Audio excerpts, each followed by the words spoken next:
8वें नवरात्रे के दिन का ये व्लॉग है और आज मैंने बहुत सारे काम निपटाने हैं बिकॉज़ मेरे को कहीं जाना है और फ्रिज करना है खाली। तो अब फ्रिज में जितनी भी चीज़ें पड़ी हैं उनको यूज़ करना है और उसके साथ-साथ मैंने आज घर पे इतने इतने सारे पोटैटो चिप्स बना के तैयार किए हैं।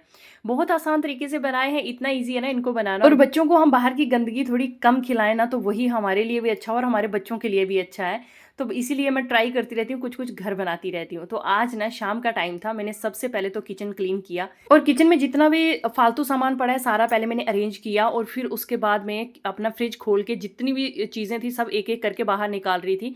क्योंकि मलाई है पड़ी हुई, मुझे उसका घी बनाना है और बाकी सब चीज़ें जो हैं उनको सबको निकाल के मैंने फ्रिज खाली करना है। तो मैंने ये सब चीज़ें एक-एक करके बाहर निकाल दी और फिर उसके बाद इन सब चीज़ों को मैं किचन में ले आई। अब यहाँ पे जो एक्स्ट्रा दूध है उसका भी कुछ-कुछ बना लेंगे और बाकी सब चीज़ें भी यूज़ कर लेंगे। तो यहाँ पे ये जो दूध है इसको मैंने मलाई निकाल दी है इसकी और उसके बाद मैंने यहाँ पे बच्चों के लिए थोड़ा-सा दूध रेडी कर दिया था और उसके साथ-साथ मैंने ये मलाई जो है ना इसको ग्राइंडर जार में डाल दिया था और अब मैं इसको ग्राइंड करूँगी और पतिदेव मेरे ना हमेशा इसको 1 मोड पे छोड़ देते हैं, ऑन ही छोड़ देते हैं और मैं जब भी मतलब पतिदेव ने अगर मशीन चलाई होगी ना ये, तो उसके बाद जब मैं ऑन करूँगी ना मतलब कुछ भी लगाऊँगी तो पक्का फर्स्ट पे होगा और एकदम से चलना स्टार्ट हो जाएगा। मैं डर गई थी थोड़ा-सा। उसके बाद मैंने यहाँ पे ना डायरेक्ट मलाई से मक्खन बना रही हूँ क्योंकि मेरे पास टाइम नहीं है दही लगाने का, तो इसीलिए ना मैं सीधा डायरेक्ट मलाई को डाला है मैंने और मलाई से ही ये मक्खन बना रही हूँ। तो इसमें पहले मैंने थोड़ा-सा गर्म पानी डाला था, गर्म नहीं नॉर्मल पानी डाला था और जैसे ही वो मक्खन बन गया फिर उसके बाद मैंने इसमें आइस क्यूब्स डाल दिए थे और मक्खन अच्छे से सेट हो गया। फिर उसके बाद मैंने मक्खन को निकाल दिया और निकालने के बाद मैंने इसको बॉयल होने के लिए इंडक्शन पे रख दिया। इंडक्शन का यूज़ के लिए मुझे बहुत लोगों ने पूछा है कि इंडक्शन का यूज़ कैसे करना है, बहुत ईज़ी है, कोई भी इंडक्शन आप ले लो। स्टील के सारे बर्तन इंडक्शन पे चलते हैं, बस एल्युमिनियम के बर्तन नहीं चलते हैं और जो आपका स्टील का बर्तन है या फिर जो इंडक्शन बेस्ड बर्तन आते हैं वो सारे इस पे चलते हैं। तो मुझे बहुत भूख लगी थी तो पनीर पड़ा था फ्रिज में, मैंने सबसे पहले तो पनीर को ना बस हाई फ्लेम पे थोड़ा-सा पका लिया और उस पे थोड़ा हल्का-सा नमक डाल के उसको मैंने चाय के साथ ले लिया। बहुत भूख लगी थी क्योंकि मॉर्निंग से कुछ हैवी मैंने खाया नहीं था, तो ऐसा हो रहा था कि मुझे लग रहा था कुछ खाना चाहिए, नहीं तो मेरी एनर्जी बिल्कुल डाउन हो गई है। आज 8वां व्रत है मेरा, तो मेरे को ऐसे लग रहा है कि थोड़ा खाने से एनर्जी जो बनी रहती है शरीर तो में। अब बारी आती है अगले काम की, तो पतिदेव को बोला था मार्केट से 2 किलो आलू लेकर आओ, तो वो 2 किलो आलू लेकर आ गए थे। यहाँ पे मैं 2 किलो आलू के पोटैटो चिप्स बनाने जा रही हूँ, तो ये इस तरह के मेरे पास कटर हैं जिनसे मैं पोटैटो चिप्स बनाने वाली हूँ। एक इस तरह की शेप है, दूसरी शेप है, तो चलिए सबसे पहले यहाँ पे मैंने एक पतीले में पानी लिया है, नॉर्मल पानी है, बहुत ज़्यादा ठंडा भी नहीं है और गर्म भी नहीं है।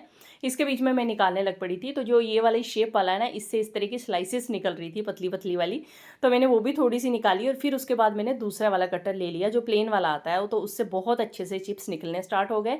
तो मैं यहाँ पे सारे चिप्स निकालती जा रही थी और उनको मैं पानी में डालती जा रही थी। इन चिप्स को पानी में डालते जाना है ताकि ये चिप्स काले ना हों, क्योंकि आलू को अगर आप थोड़ी देर के लिए भी बाहर छोड़ दोगे ना, इस तरह से छिला हुआ, तो वो पूरा काला हो जाता है।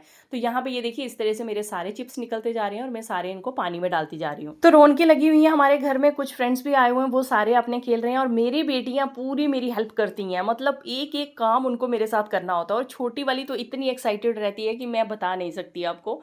हर काम में उनको मेरे साथ ही रहना होता है, पूरा काम करना होता है मेरे साथ, भले उल्टा-सीधा जैसा भी करेंगी। अब यहाँ पे ना एक पानी में हमने एक पतीले में हमने पानी को बॉयल करना है, लेकिन ये पतीला मैंने छोटा ले लिया, वो मेरे से गलती हो गई। यहाँ पे बड़ा पतीला लेना है, खुला पानी होना चाहिए उसमें। पानी जैसे बॉयल आने लगे उसमें आलू डालो, 1 मिनट के लिए आलू को उसमें बॉयल होने दो और 1 मिनट के बाद उसको बाहर निकाल दो। 1 मिनट से ज़्यादा नहीं, क्योंकि हमें एक्स्ट्रा स्टार्च जो होता है ना आलूओं का, उसको बाहर निकालना होता है। तो इसीलिए हम आलूओं को बॉयल करते हैं। तो जैसे ही ये एक्स्ट्रा स्टार्च जो है ना, ये निकल जाता है ना, तो आलू हमारे एकदम कड़क बनते हैं, बहुत अच्छे बनते हैं। तो इसीलिए हम यहाँ पे बॉयल वाटर में इसको डाल लेते हैं पहले।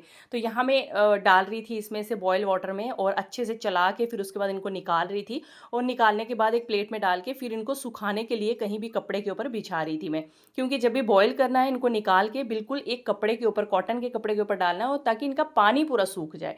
अगर इनमें पानी रहेगा तो ये सोगी हो जाएंगे, सॉफ्ट हो जाएंगे बाद में। तो यहाँ पे देखिए मैंने एक बेड के ऊपर ना बेडशीट डाली हुई थी कॉटन की और यहाँ पे सारे मैं निकाल निकाल के बेडशीट के ऊपर डालती जा रही थी। देखिए आलू इतना ही बॉयल होना चाहिए जो टूटे ना, मतलब पूरा पके ना, जस्ट ऐसे फोल्ड करोगे आप तो वो टूटना नहीं चाहिए।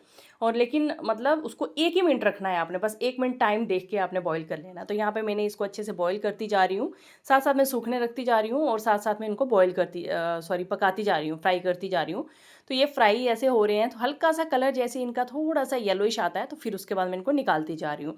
बिल्कुल जैसे ही तेल में आप इसको डालोगे ना, पहले तो बहुत तेज़ एकदम बुलबुले से निकलेंगे, फिर उसके बाद एकदम शांत हो जाएगा तेल, बिल्कुल भी बुलबुले नहीं निकलेंगे, और फिर उसके बाद हल्का सा इनको कलर आने देना है, और फिर उसके बाद इनको निकाल के आपने टिश्यू पेपर के ऊपर रखना है, ताकि एक्स्ट्रा ऑयल जो है वो रिमूव हो जाए इनका।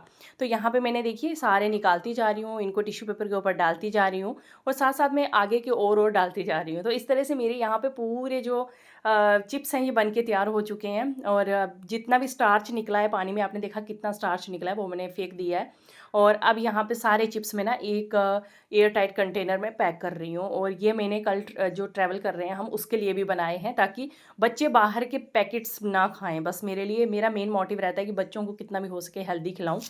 तो आप इसका आवाज़ सुन सकते हैं कि ये कितने कुरकुरे बने हैं।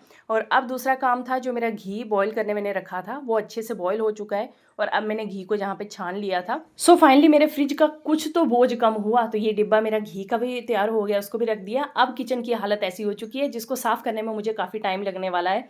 सच बताऊँ ना, तो भूख बहुत लगी है, अभी तक बच्चों को भी खाना नहीं खिलाया है, और मेरी माता रानी की जोत का आज 8वां दिन है। इतना खूबसूरत नज़ारा है कि क्या बताऊँ, मतलब आँखें नहीं थकती हैं देखने में। जब भी आती हूँ पहले मंदिर की तरफ देखती हूँ, और 8 दिन से बस पूरी मतलब उनके साथ-साथ जुड़ी हुई हूँ, और बहुत अच्छा लग रहा है। और अभी मैंने अपने लिए बनाया, बच्चों को खाना खिला दिया मैंने, और उनको मैंने अंदर भेज दिया रूम में। फिर मैंने अपने लिए कुट्टू के आटे की 2 छोटी-छोटी सी रोटियाँ बनाई, और साथ में घी को बॉयल करके मैंने दही में डाल के और पुदीना डाल के थोड़ा-सा और नमक डाल के इस तरह से रायता टाइप बना लिया, और उसको मैंने इसके साथ खाया। यही था मेरा आज का व्लॉग। अच्छा लगे तो लाइक ज़रूर कर देना।